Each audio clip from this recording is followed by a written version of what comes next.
Halo, perkenalkan nama saya Julian Jibua, NPM 23110059. Pada kesempatan kali ini, saya akan mempresentasikan materi tentang cryptocurrency.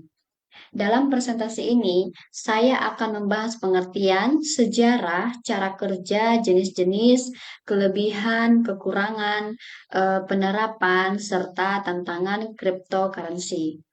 Baik, tanpa berlama-lama, mari kita bahas satu-satu. Baik, kita masuk ke pembahasan yang pertama, yaitu pengertian cryptocurrency. Sebelum membahas lebih jauh, kita perlu tahu dulu sebenarnya apa itu cryptocurrency. Mungkin banyak dari kita yang sudah pernah mendengar istilah Bitcoin atau kripto, tetapi belum benar-benar memahami apa itu cryptocurrency. Secara sederhana, cryptocurrency adalah mata uang digital yang menggunakan teknologi kriptografi untuk mengamankan setiap transaksi. Cryptocurrency juga memiliki beberapa karakteristik, diantaranya berbentuk digital, tidak dikendalikan bank sentral, aman dengan kriptografi, transparan, dan sulit untuk dipalsukan. Setelah kita mengetahui pengertian cryptocurrency, sekarang kita lanjut ke pembahasan yang kedua, yaitu sejarah tentang cryptocurrency. Cryptocurrency mulai dikenal pada tahun 2008. Saat itu dunia sedang mengalami krisis global yang membuat banyak orang mulai mempertanyakan sistem keuangan yang ada. Di tengah kondisi tersebut, seseorang atau sekelompok orang dengan nama samaran Satoshi Nakamoto memperkenalkan sebuah konsep mata uang digital melalui sebuah dokumen yang disebut dengan white paper. Konsep inilah kemudian menjadi dasar lahirnya Bitcoin.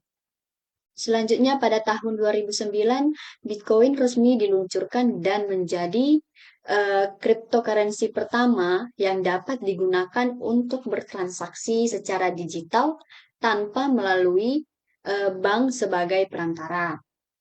Perkembangan cryptocurrency tidak berhenti sampai di situ. Pada tahun 2015 muncul Ethereum yang membawa inovasi baru berupa smart contract, yaitu program yang dapat menjalankan perjanjian secara otomatis tanpa memerlukan pihak ketiga.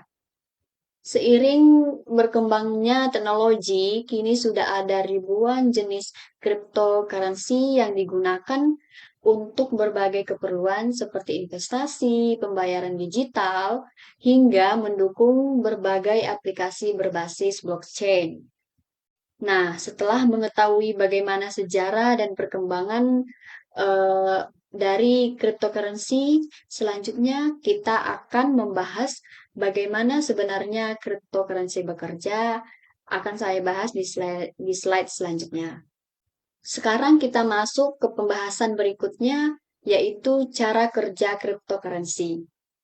Mungkin muncul pertanyaan, kalau cryptocurrency tidak menggunakan bank, lalu bagaimana proses transaksinya? Baik, ketika seseorang mengirim cryptocurrency, transaksi tersebut akan dikirim ke jaringan blockchain. Di dalam jaringan ini banyak komputer yang bekerja sama untuk memeriksa apakah transaksi tersebut benar dan valid. Jika transaksi sudah berhasil diverifikasi, data transaksi akan dimasukkan ke dalam sebuah blok. Setelah itu, blok tersebut akan ditambahkan ke rangkaian blok sebelumnya yang disebut blockchain. Dan karena data transaksi tersimpan di banyak komputer sekaligus, transaksi menjadi lebih aman, transparan, dan sulit untuk diubah atau dipalsukan. Itulah mengapa blockchain menjadi teknologi utama yang membuat cryptocurrency dapat dipercaya. Jadi, setiap transaksi tidak hanya tercatat di satu tempat, tetapi di banyak komputer dalam jaringan, sehingga keamanannya lebih terjamin. Setelah memahami cara kerja, selanjutnya kita akan mengenal beberapa jenis cryptocurrency yang paling banyak digunakan saat ini. Baik, sekarang kita akan membahas beberapa jenis cryptocurrency diantaranya yaitu Bitcoin, Ethereum, Binance Coin, Solana, dan Ripple. Baik, saya akan menjelaskan satu persatu dari berbagai jenis cryptocurrency tersebut. Yang pertama adalah Bitcoin. Bitcoin itu merupakan cryptocurrency pertama di dunia dan hingga sekarang masih menjadi yang paling populer. Banyak orang mengenalnya sebagai aset digital yang digunakan untuk investasi maupun transaksi. Yang kedua ada Ethereum, berbeda dengan Bitcoin.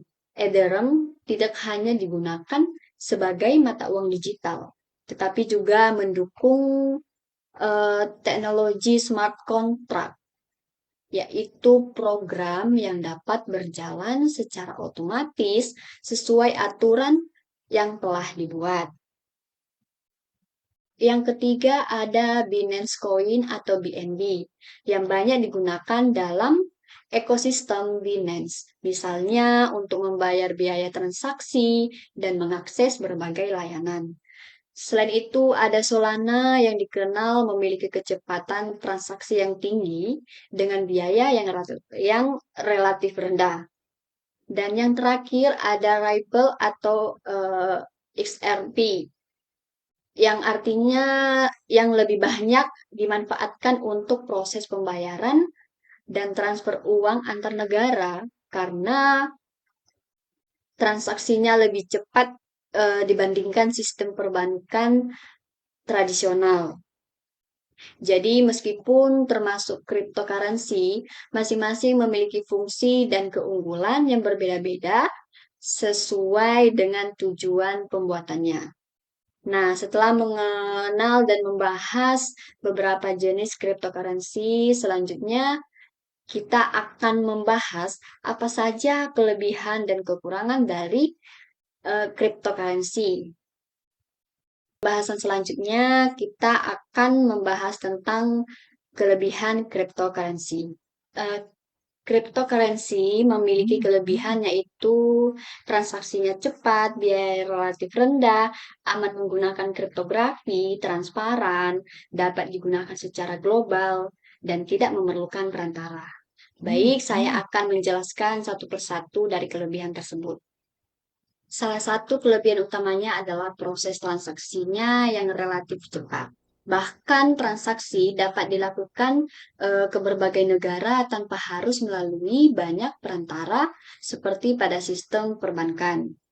Selain itu, biaya transaksinya juga cenderung lebih rendah, terutama untuk pengiriman dana dalam jumlah besar uh, atau ke luar negeri. Kelebihan berikutnya adalah tingkat keamanannya. Cryptocurrency menggunakan teknologi kriptografi dan blockchain sehingga setiap transaksi tercatat dengan baik dan sangat sulit untuk dipalsukan atau diubah. Cryptocurrency juga bersifat transparan, yang artinya setiap transaksi dapat dilihat melalui jaringan blockchain, sehingga prosesnya lebih terbuka dan mudah untuk diverifikasi. Namun, meskipun memiliki banyak kelebihan, bukan berarti cryptocurrency tidak memiliki kekurangan. Oleh karena itu, pada pembahasan selanjutnya kita akan melihat apa saja kekurangan dari cryptocurrency tersebut yang perlu kita ketahui sebelum menggunakan cryptocurrency. Salah satu kekurangan dari cryptocurrency tersebut yaitu harga yang sangat fluktuatif, yang berarti nilainya bisa naik dengan cepat, tetapi bisa juga turun dalam waktu yang begitu singkat.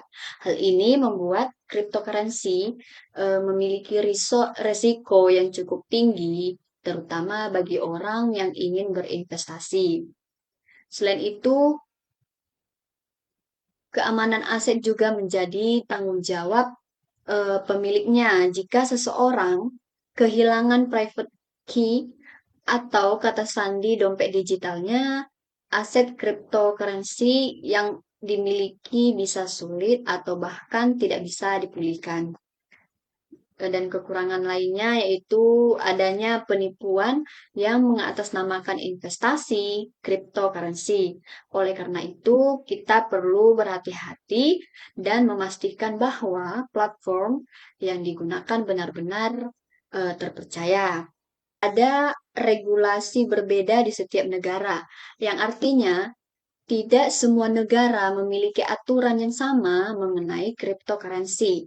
Ada negara yang mendukung penggunaannya, tetapi ada juga yang masih membatasi atau mengaturnya dengan ketat.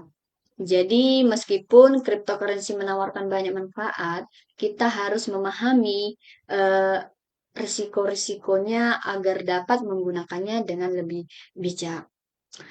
Nah, setelah mengetahui kelebihan dan kekurangannya, selanjutnya kita akan membahas bagaimana cryptocurrency diterapkan dalam kehidupan sehari-hari. Cryptocurrency memiliki berbagai penerapan dalam kehidupan sehari-hari, di antaranya yaitu investasi, trading, pembayaran digital, remitansi internasional, smart contract, NFT, dan DeFi. Baik, di sini saya akan menjelaskan satu persatu penerapan yang digunakan dalam kehidupan sehari-hari. Salah satu penerapannya adalah sebagai alat investasi dan trading. Banyak orang membeli cryptocurrency dengan harapan nilainya akan meningkat di masa depan.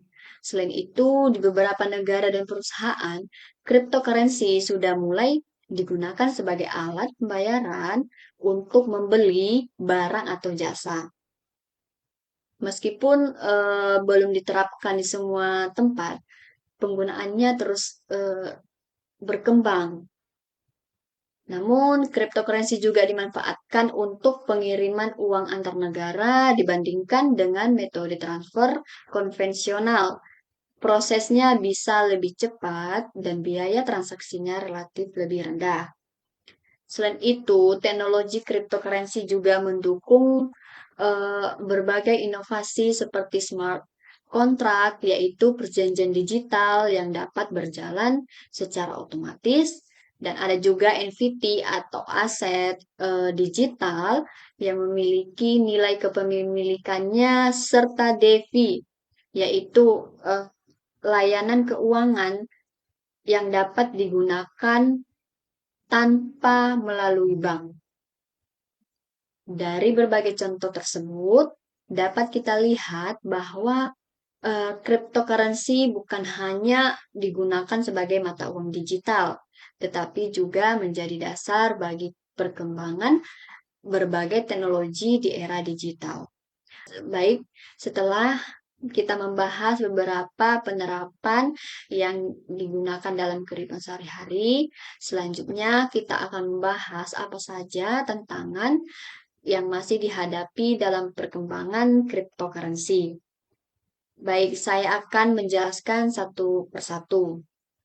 Baik, setelah mengetahui dan membahas tentang penerapan dari cryptocurrency, sekarang kita akan membahas apa saja tantangan yang masih dihadapi dalam perkembangan teknologi pada saat ini. Ada beberapa tantangan diantaranya yaitu keamanan cyber, regulasi pemerintah, edukasi masyarakat, volatilitas harga, dan skalabilitas jaringan. Baik, saya akan menjelaskan satu persatu dari berbagai tantangan tersebut. Tantangan yang pertama ada keamanan cyber. Walaupun teknologi blockchain tergolong aman, pengguna tetap harus menjaga akun dan dompet digitalnya. Jika data login atau private key jatuh ke tangan orang lain, aset yang dimiliki bisa berisiko hilang dan tidak bisa dipulihkan. Dan tantangan yang kedua ada regulasi. Setiap negara memiliki aturan yang berbeda mengenai penggunaan cryptocurrency. Ada negara yang mendukung, ada juga yang masih membatasi penggunaannya. Hal ini membuat perkembangan cryptocurrency di setiap negara tidak sama. Dan itu ada juga edukasi masyarakat. Seperti yang sudah kita ketahui pada saat ini, masih banyak masyarakat yang belum memahami cara kerja cryptocurrency. Kurangnya pemahaman ini sering dimanfaatkan oleh pihak-pihak yang tidak bertanggung jawab untuk melakukan penipuan atau investasi bodong terhadap masyarakat yang kurang paham tentang cryptocurrency. Oleh karena itu, edukasi mengenai cryptocurrency sangat penting agar masyarakat dapat menggunakannya dengan lebih baik, aman, dan bijak. Selanjutnya ada volatilitas harga yang berarti harga cryptocurrency dapat berubah dengan sangat cepat. Misalnya, pada hari ini harganya naik cukup tinggi, tetapi dalam waktu singkat juga bisa turun dengan drastis. Kondisi ini membuat cryptocurrency memiliki risiko yang tinggi, terutama bagi investor yang belum memahami eh, pergerakan pasar. Dan tantangan yang terakhir yaitu skalabilitas jaringan yang berarti kemampuan jaringan blockchain untuk menangani banyak transaksi dalam waktu yang bersamaan. Ketika jumlah pengguna meningkat, beberapa jaringan blockchain bisa menjadi lebih lambat dalam memproses transaksi. Akibatnya pengguna harus menunggu menunggu lebih lama dan biaya transaksinya juga bisa meningkat. Jadi meskipun cryptocurrency memiliki banyak manfaat dan harus berkembang, masih ada berbagai tantangan yang perlu diatasi agar teknologi ini dapat digunakan secara lebih luas, aman, dan efisien. Baik, setelah membahas tantangan tersebut, kita sampai pada pembahasan terakhir yaitu kesimpulan. Dari pembahasan yang telah kita pelajari dan kita bahas tadi, dapat disimpulkan bahwa cryptocurrency merupakan mata uang digital yang menggunakan teknologi blockchain dan kriptografi untuk menciptakan sistem transaksi yang aman, transparan, dan tidak bergantung pada satu pihak atau lembaga tertentu. Cryptocurrency juga memiliki berbagai kelebihan seperti proses transaksi yang cepat, biaya yang relatif rendah, dan tingkat keamanan yang tinggi. Namun, di sisi lain, cryptocurrency juga memiliki beberapa kekurangan dan tantangan seperti fluktuasi harga, risiko keamanan, regulasi yang berbeda di setiap negara, serta perlunya edukasi bagi para penggunanya. Oleh karena itu, sebelum menggunakan atau berinvestasi dalam cryptocurrency, kita perlu memahami cara kerja, manfaat, serta risiko yang dimilikinya agar dapat mengambil keputusan dengan lebih bijak. Demikian presentasi yang dapat saya sampaikan. Semoga materi yang saya jelaskan dan kita bahas dapat menambah pengetahuan dan memberikan gambaran mengenai cryptocurrency serta perkembangannya di era digital saat ini. Terima kasih atas perhatiannya. Mohon maaf jika masih terdapat kekurangan dalam penyampaian saya.